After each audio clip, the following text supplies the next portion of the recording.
put them through to know that someone like this guy had dug up those remains and was doing God knows what with them.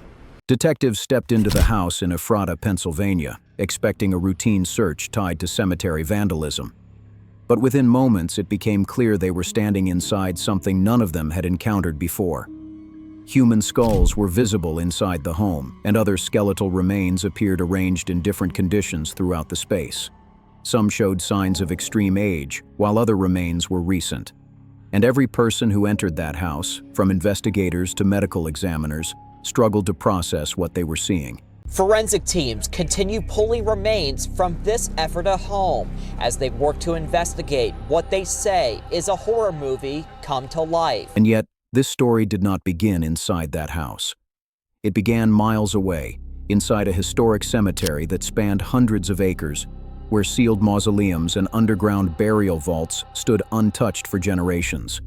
Graves were being opened, not for jewelry or valuables, but for the remains themselves. And by the time police finally connected the cemetery to the house in Ephrata, the question was no longer how many graves had been disturbed, but how long it had been happening and how far it extended. This is the true crime story of Jonathan Gerlach, the man who won't allow the dead to rest in peace and would even sell these skeletons on such online marketplaces. But before we continue, if you enjoy this kind of content, liking, subscribing really helps the channel grow. I'd also like to hear your thoughts on this case, and let me know where you're watching from. This video is created strictly for educational and documentary purposes. It does not glorify or condone the actions discussed. Viewer discretion is advised. Mount Moriah Cemetery stretched across more than 200 acres on the outskirts of Philadelphia, and for generations it had served as a place of quiet remembrance rather than attention. An estimated 200,000 people were buried there, including soldiers from multiple wars, community leaders, and families whose histories reached back well over a century. Visitors walked its paths expecting that those laid to rest would remain undisturbed. But everything would change in early November 2025, when police were called to investigate damage inside the cemetery that did not fit the pattern of routine vandalism. A mausoleum had been forced open, and inside, the marble flooring had been cracked and displaced in a way that suggested deliberate effort rather than random destruction. Beneath the damaged stone, officers found that a crypt had been accessed, and when they looked closer, it was clear that something far more serious had occurred. The remains that were supposed to be sealed inside were gone. As investigators documented the scene, another detail emerged. The remains taken from the crypt belonged to a teenage girl who had been born in 1854, meaning they had rested there for more than a century and a half without disturbance. At first, police treated the incident as an isolated act, assuming it might be a one-time intrusion tied to the cemetery's size and limited overnight security. However, that assumption did not last long. As November moved into December, officers found themselves returning to Mount Moriah again and again, each visit confirming that the first incident had not been an anomaly. Another mausoleum showed signs of forced entry, and then another, and soon investigators were documenting multiple burial sites where crypts had been opened and remains were missing. By the time detectives stepped back to assess the full picture, they realized that at least 26 separate mausoleums and underground burial sites had been targeted over the span of several weeks. As the scenes were processed, detectives began to notice small but telling details that connected the incidents. Marble panels had been cracked and shifted in similar ways, vaults showed matching signs of forced access, and items had been left behind that did not belong in a cemetery. Investigators collected Monster Energy drink cans, partially smoked cigarette butts, and a pry bar found near one of the disturbed sites. Among the items collected at the disturbed burial sites, one piece of evidence stood out because it was both ordinary and traceable. The black steel tent stake recovered near one of the damaged plots was not something typically found in a cemetery, so investigators treated it as more than debris and began working backward to determine where it came from. When they examined the stake closely, they measured its length and construction, and those details matched a specific 12-inch steel tent stake sold at Ace Hardware. From there, detectives pulled transaction records, and those records showed that a matching tent stake had been purchased on October 31, 2025, just days before the first reported mausoleum burglary. The purchase had not been made with cash, which meant it left a digital trail, and that trail pointed to a credit card used during the transaction. And when investigators followed that lead, the card belonged to Jonathan Gerlach, a 34-year-old man living in Ephrata, Pennsylvania, roughly 70 miles from Mount Moriah Cemetery. However, a name and a receipt were not enough to move forward on their own, so while Gerlach became a person of interest, detectives knew they needed additional evidence to show that he had not only bought the tool, but used it at the cemetery itself. And what they found did not amount to a crime on its own, but taken together, it raised concerns they could not ignore. Gerlach's Instagram account followed hundreds of pages centered on skeleton collecting, bone museums, and so-called oddities, interests that immediately stood out given the nature of the cemetery break-ins. On their own, those online interests were not illegal, but they added a layer of context that detectives could not dismiss. But the context deepened when investigators examined his activity on Facebook. Gerlach was a member of a group called Human Bones and Skulls Selling Group, a public forum where users discussed, traded, and displayed human remains. Within that group, detectives located posts that referenced personal collections, and one post from October 2025 drew particular attention. In it, another user thanked Gerlach and mentioned adding what was described as a possible teen to a collection. While the language was vague, the timing placed the interaction just weeks before the first confirmed grave disturbance at Mount Moriah, which made it impossible for investigators to view the post as a coincidence. Then came the data that tied everything together. Detectives obtained Gerlach's cell phone records and began mapping his location history against the dates of the cemetery burglaries. Before November 2025, his phone had never utilized cellular resources covering Mount Moriah Cemetery, which suggested no prior connection to the area. However, starting in early November, that pattern changed. His phone began pinging near the cemetery repeatedly, often overnight, and those pings aligned closely with the exact windows when mausoleums and burial vaults were being broken into. And on December 23rd, the direction of the investigation shifted abruptly when police received a tip that introduced a level of urgency they had not yet encountered. The person who came forward did not claim to have seen anything firsthand, but said they had been told something disturbing by someone close to Jonathan Gerlach, and the information centered on what was allegedly inside his basement. According to the affidavit, the witness described seeing what appeared to be a partially decomposed human body hanging in the space, arranged in a way that was difficult to explain and even harder to forget. The person who shared the information said they had hesitated to contact authorities out of fear, unsure of what they were looking at or how serious the situation truly was. As detectives documented the tip, additional details emerged that immediately raised the stakes. The tipster said Gerlach had spoken openly about traveling out of state, specifically mentioning a trip to Chicago, and claimed the purpose of that trip was to sell a human skull. So, on the evening of January 6, 2026, detectives positioned themselves inside and around Mount Moriah Cemetery and waited, relying on the fact that the suspect would return. And just after 8 p.m., their attention was drawn to a vehicle they had already come to recognize during the course of the investigation, a burgundy Toyota RAV4. As officers observed the car more closely, they were able to see into the back seat, and what they saw immediately heightened the tension of the surveillance. Human bones and skulls were visible inside the vehicle, sitting in plain view, and that sight left little doubt about why the car was there. And true to their suspicions, they watched as Jonathan Gerlach, the man they had been monitoring through digital records and surveillance patterns, emerged from the cemetery grounds. And he was carrying items that confirmed their suspicions. In his hands were a crowbar and a burlap bag, tools consistent with the damage investigators had documented across dozens of burial sites. The bag appeared calm with what officers had already seen inside the vehicle. It suggested that another removal had just taken place. With enough evidence now unfolding in front of them, police moved in and took Gerlach into custody. He was advised of his rights, and according to investigators, he agreed to speak with them about what they had been tracking for weeks. What he said in those initial moments aligned closely with the evidence police had already gathered, and with each admission, the scope of the case became clearer. Investigators later stated that Gerlach admitted he had been removing human remains from graves inside Mount Moriah Cemetery, and that the activity had not been limited to a single occasion. He acknowledged taking approximately 30 separate sets of remains from the cemetery over time. He also told police that some of the remains had been sold online, though he indicated that the majority were not distributed elsewhere. Instead, he said most of what he had taken was kept in the basement of his home in Ephrata. As officers continued documenting the arrest, they examined the burlap bag Gerlach had been carrying when he exited the cemetery, and police later confirmed that it contained additional human remains.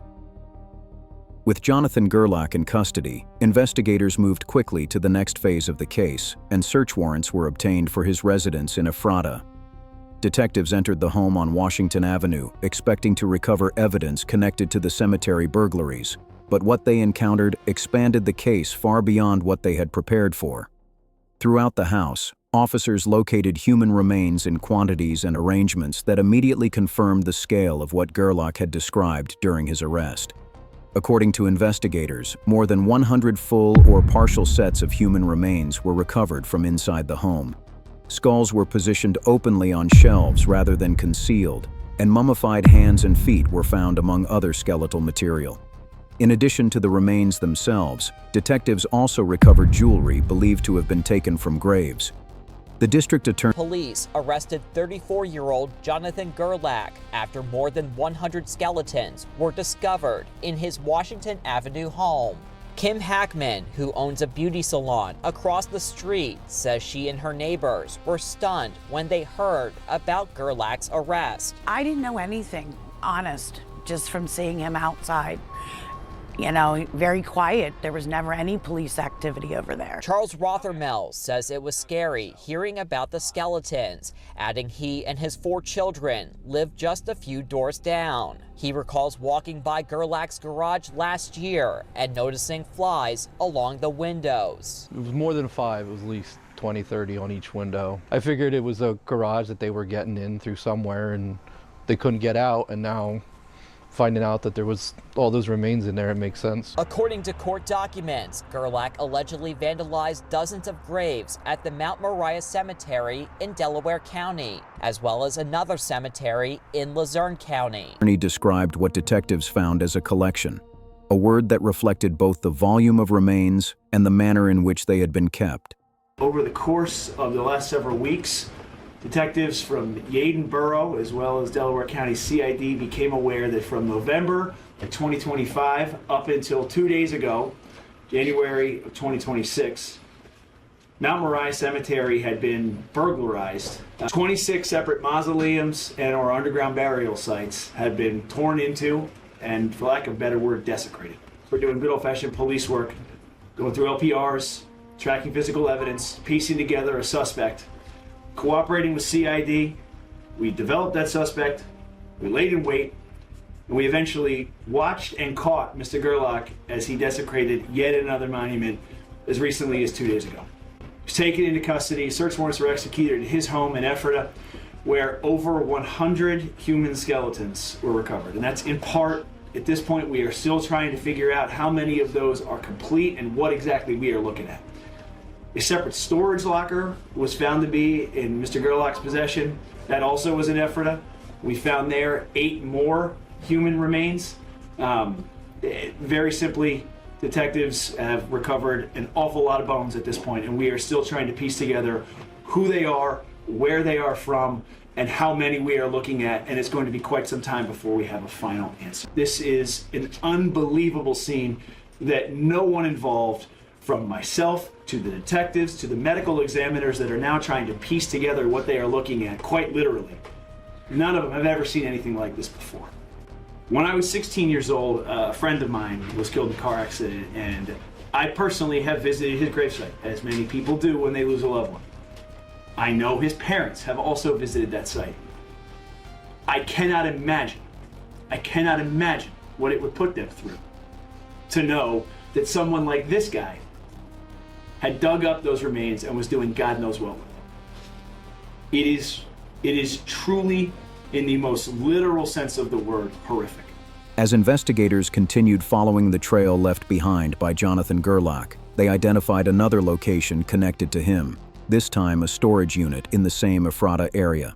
The discovery suggested that the activity investigators were uncovering inside the house had extended beyond a single property, so search warrants were expanded and executed at the additional site. When detectives entered the storage unit, they found further confirmation that the case was larger than anyone had initially understood. Inside the unit, officers recovered 8 more sets of human remains, along with miscellaneous body parts that had been stored separately from those found in the house. Investigators also located additional items believed to have been taken from graves, including personal effects that would not have belonged in a storage facility under any legitimate circumstances. By this point, the evidence no longer pointed to a limited series of cemetery break-ins or a single stash of stolen remains. That's beginning more fully. A lot remains to be determined at this point. They were in the basement predominantly, although as you can imagine with 100 remains, it was not as though they were in an isolated area. We don't know exactly what he was doing with them. Time will tell. They were in various states. Understand, some of these are 200 years old, some of them obviously much newer. There's one that had a pacemaker still attached to the body, so clearly that's not 200 years old. We are trying to figure out exactly what went on in that home. It is still unclear, and given the enormity of what we are looking at and the sheer kind of utter lack of reasonable explanation, there were so many that they were in various states. Some of them were hanging, as it were. Some of them were pieced together. Some were just skulls on a shelf. We don't know exactly what we've got, what condition they are in. We're still figuring out, does this go with that, etc.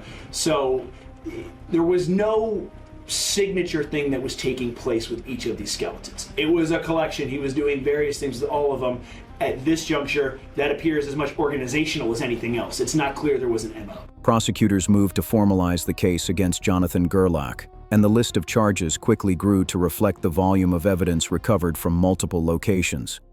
Court filings outlined counts related to burglary, abuse of a corpse, theft, and the intentional desecration of burial sites, each charge tied to specific incidents investigators had documented across weeks of cemetery intrusions.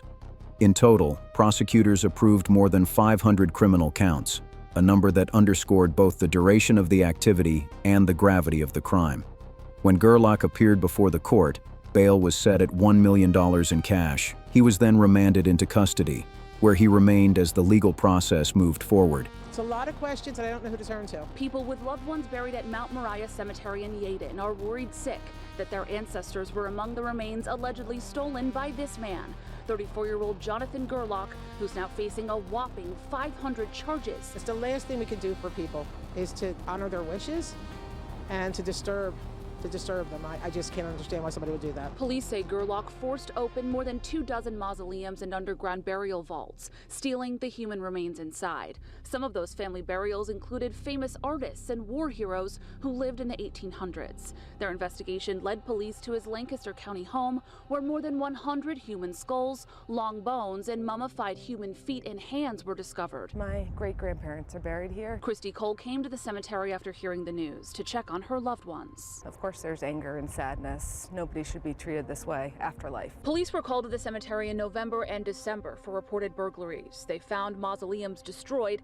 caskets left empty. Evidence of that remains here today. Even after the arrests and the charges, the most difficult part of the case remained unresolved because the evidence answered what had happened without fully explaining how far it reached. Investigators are still working to determine how many cemeteries had been affected beyond Mount Moriah, and whether similar disturbances reported in other counties were connected to the same pattern of activity. Questions also remained about what happened to the remains after they were removed. While investigators stated that some had been sold online, they had not yet established how many were transferred, who received them, or where they ultimately ended up. That uncertainty complicated the investigation, because every potential transaction introduced new locations, new individuals, and new jurisdictions that might need to be. Inside forensic facilities, medical examiners have begun what is expected to be a long and painstaking process. As of the latest update, Jonathan Gerlach is still in custody. The investigation is still ongoing, and his preliminary hearing has been scheduled for January 20th, 2026. If you have thoughts on this case or questions about where it may lead next, feel free to share them in the comments. For ongoing updates on this case and similar investigations, like the video and subscribe. Thanks for watching. See you next time.